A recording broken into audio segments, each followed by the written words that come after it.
You excited now? You ready to go? It was good information. So you know I what love do? when Matt Baker. So you know what I do now with those spamming calls now and the spamming texts?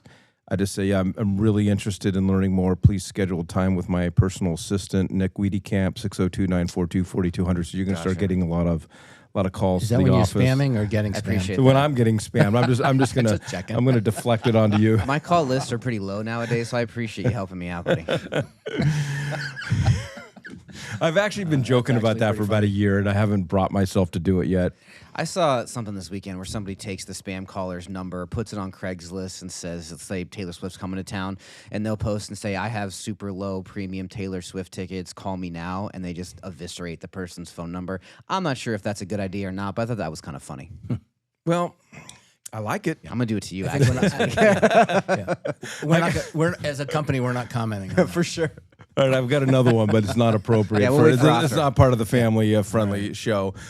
All right, so we're going to talk a little bit about social media and just calls to action and how important what calls to action are to your posts, and then kind of get into some of what we are seeing, Nick, in this political environment of just Opinions? and so I don't know if you wanted to get into that first or just kind of let the conversation No, let's go flow. through, because I think that this is super important. Social media is not an option anymore. I think 5 years ago we probably were talking about how social media is a cool thing and you can post about food and puppies. This is a marketing essential for your business. If you're not on social media, it's just almost like you're not on and having a website. You need to be on social media. You need to be on multiple social media platforms, and you need to be posting. But if you're posting without a call to action, you're wasting your time. So I think this is a Tell fantastic people topic. what I hate to say it, but for some of the listeners, what is a call to Well, I'm action? going to get into it, but I'm just yeah. staring at Okay, I this. didn't It see drives that up me there. nuts. I read this like 3 times this morning Typos? with the goal, no typo, I don't understand. You do the best editing after you go live. But All right, that's a fact. All right. So good point. What is a call to action? It starts with when I am going to post something regarding real estate. Okay, if I'm just posting a picture of me and my family in Europe or whatever, I'm not trying in Europe, Bougie. like that's normal. Yeah, You're a well, flex. I I don't go to Europe, but I'm just saying, I'm that's the normal people. Oh, love it, have fun, da da da da da. But when we're talking about specifically to trying to generate business, when I'm doing a real estate related post, I'm asking the question: when somebody sees this post and reads the post, what do I want them to do? Right. And then including those instructions of what you want them to do in the post, whether it's DM me for more information or call me or so forth.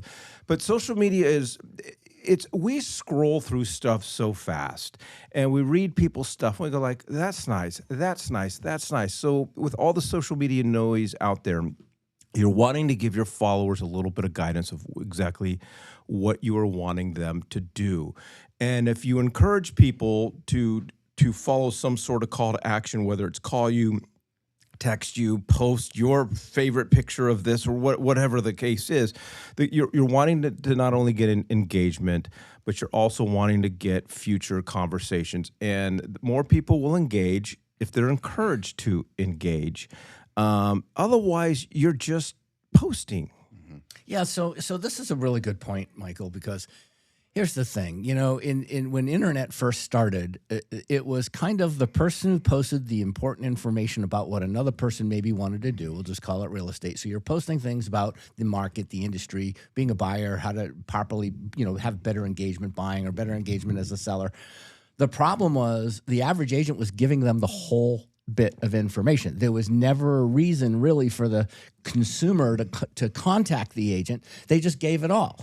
And so, sometimes when you're developing your messages, you want to excite them about wanting to know the information, but you don't give it to them. Instead, you potentially say that for more information, contact me, or here's my number, or call now. You don't want to before- spill all the Yeah, secrets. exactly. Well, so where you're posting is going to determine your call to action. Each social media platform is going to have a very specific way that it wants you to post. TikTok, Facebook, Instagram are going to be doing it very different. The point is engagement. You want someone to stop scrolling, to Mike's point. You want them to have a reason to slow down and to engage with you, to what Todd was saying. Either that's a like or a comment. So that's what you're trying to accomplish there. If you're posting, you want that post to have engagement. If you're pulling them off the social media, say text me, that's fine. That's perfectly acceptable. But the goal for what you're doing to post is to get the algorithm to go, this person posts things people want to see.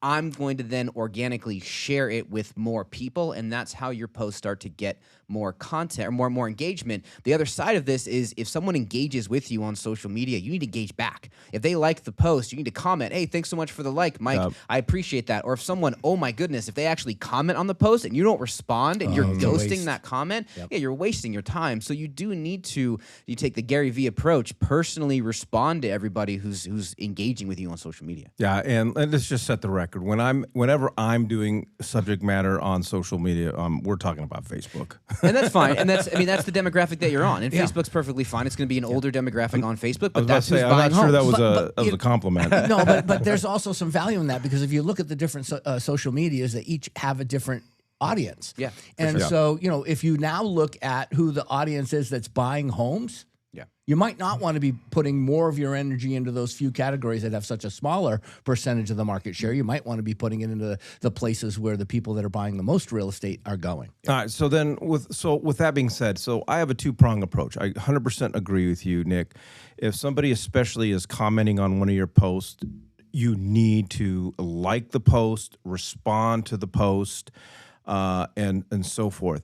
But in addition to that, I then will take that, if somebody has shown interest, like I do a real estate post and somebody has something really cool to say, or I think that there might be an in there, I want to acknowledge it so that everybody sees that I'm responsive. But then I'm gonna take that conversation and I'm gonna go into the direct messaging, because I'll do a lot of just direct messaging with people who are on my social media or liking and commenting on some of my posts and so forth, because now what this allows me to do is it allows me to deepen the conversation without everybody else seeing it, feeling awkward about it, and so forth. And a lot of times I'm able to, through direct messaging, set appointments and set phone calls off of just one of my posts. Somebody comments on it, and then I comment back, and then I'm direct messaging them. So the ultimate objective is you want to have an appointment set. So you're out there, you have your post, it generated a DM, and I think that's what you're seeing mostly. Sales funnels are going away. As soon as somebody clicks on a funnel, they're still trying to sell them on the internet. But the problem is that the moment you start seeing more and more videos, you go from one video to another one, and it's a whole page worth of trying to convince you to make that next move. You don't want to be playing in that world. But on the other hand, if you're not pushing that person, some of them have, a white paper, a digital white paper that they want you to download. So DM me for the white paper, or something like that. At least it gives that next thing. But in real estate, Michael, you hit it right on the head. It is such a personal, private matter that you don't want to be the big shot engaging on the post. What you want to do is have that direct conversation and make them feel confident and comfortable that they can have that conversation with you. Yeah, and the only thing I would add to this section, I think is you nailed it, is if I'm going to comment back and then send the DM, I'm going to make sure that I include in my comment to that person, hey, thanks so much for the comment. I'm sending you a DM, or check your DMs. You want to tell them that, especially when it comes to Facebook.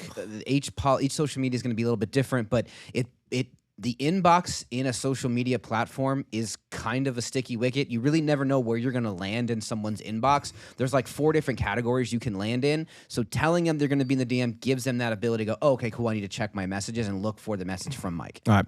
I'm going to do the last point really quick, and then we'll kind of get into something else, Nick. But I was thinking about what are some really strong calls to action to end posts on. And I'm like, well, let me just ask good old chat. Yeah. So this was my prompt. I'm a real estate agent in Arizona. Provide me with engaging calls to action for social media posts. Just hop on ChatGPT. That's all you got to do. And it was the list was incredibly long, but a lot of great ideas. The kind of calls to action that we're not looking for really are I don't know, ma'am. This political climate is driving me nuts. I tell people three things. I tell agents, first of all, do you like money? Okay. And if the answer is yes, then let's try not to alienate 50% of your potential consumer base. Right. Number two, you're not going to change anyone's minds on anything. I mean, right. people are set in their ways. And does anyone really care? Yeah. Nobody cares what I think politically or whatever the case is. People have already formed their opinions. And I remember the happy days when Facebook was it was a good place to be, where people just, updated each other about their families and what they were doing and so forth. And we're just seeing a lot of people it's hurting their businesses, Nick. I mean, the good old days when Twitter was the negative place to be and everybody just could hate on Twitter. Now, unfortunately, it's kind of run rampant. So quickly, I want to tie this together with one final thing on this. Calls to action for your business doesn't simply need to and really shouldn't be only about real estate. You need to make yourself a human being, make yourself a person. Your consumers that are following you on social media aren't doing it because you're this great real estate agent. They do it because they like you and they trust you. They want to work with someone they trust that's a human being. So commenting about, things that you're doing in your personal life is fine. If you want to protect your family and not post about them, that's fine. If you go for runs or walks or you cook, whatever your hobby is, you want to splash that in there, and you also want to include that for a call to action. That is important to do. Now, everything currently, and this might be a polarizing comment just because everything is a political comment in 2026. A lot of what we post out in the world is being misconstrued, misunderstood, and the perception is that of the reader, not the poster. And you need to remember that whatever you're saying in your brain and however you think you're conveying it to the world, you've lost that as soon as you hit post. Everyone who reads it is going to be reading it in their own perception, their tonality, their sarcasm, their humor. So being very cautious of that when you're posting on social media is very important. The other thing you need to remember, just because you have 30 followers, 200 followers, 5,000 followers, those are not the only people seeing what you are posting. Good point. So as you are trying to grow your business, and that's what we're doing if we're posting about being a real estate agent, right? If you're including on your social media that you are a realtor and you can help people buy and sell, you are now crossing the streams and including your business on your personal page. Whether you wanted to or not, you've done it. So now you need to make sure, just like every other business does, what they're posting and what they're saying aligns with those that are following them and everybody who's not. So now you're in this very thin line, and everything you post could potentially cause frustration. So if you choose to use your social platform, and we can't speak to it, if that's what you want to do, God bless. If you choose to use your social platform to spout your opinions on the current state of the economy, on the current state of the political landscape, on what's happening in the world, if you use that platform, understand you are asking people to respond to you. Talk about a call to action. Yeah. If you want people to engage with you, misspell a word on your post. If you want people to engage with you, put some crazy polarized comment out there, and you're going to ask for it, and you're going to get it, good or bad. And so I just want to warn everybody, and I want to open it up and open kind of on my bully pulpit here, but it's a very powerful tool that every single person in the world has for free with no benchmark of entry. There's no test. There's no anything. Do you know how to use a computer? You get access to post in front of millions of people. Yeah, and I would also say I would like. I think that the Department of Real Estate should have a required class every 2 years.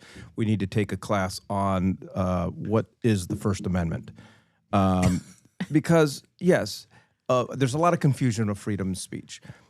The First Amendment protects you from the government telling you that you can't say this and you can't do that. Their opinion, yep. It doesn't mean that you can't still have consequences for employers or whatever the case. So I just throw that out there. Just because you can doesn't mean that you should. Yeah, and 100%. I mean, there's a closed groups on social media. If people post and they break the rule of a closed group, you get booted. You don't get protection of free speech. Yeah, and if you want to look at more social media how-tos in React day 4. Yep. On Thursday, we're going to have social media by the Fairway Mortgage is going to be on. Yeah. Talking about social media. So sure. there's some good ins there.